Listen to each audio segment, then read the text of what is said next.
गोनां रायजो राजा आइ आफा बिदा फंबाय नै आंनिया हारसा एक्टरा सोर सोर बैथालि नरदों आंखौ नायना ला महरखौ एसे नै हारसाजो बर'जो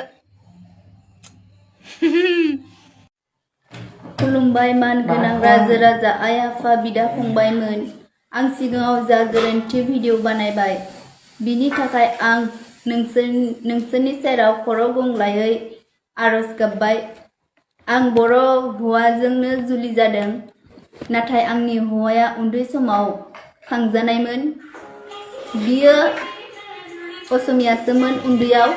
दा आंनि हौवाया बर' गुबैसो आं सिगांनि भिडिअआवबो बार बुंखादोंमोन मान गोनां रायजो राजा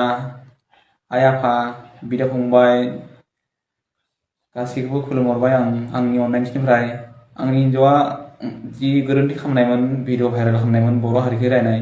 आंखौ बेवहाय एसे खेमा होदो राइसमोन नाथाय आं आरो मोनसे बाथ्रा बुंनो नागिरदों आं राइजफ्रा जितु आंखौ बुङोमोन माबावहा कमेन्टआवहा गाज्रिहै खिन्थु आंनि आइमाया बेवहायनो आं माने एसे दा बर' हिन्जावखौनो हाबा खालामबाय आरोना बेनिखाय आंहा आंनि बुंनायखिनिया राइस जुदि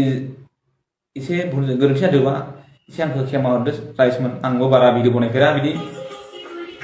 खुलुमबाय राइस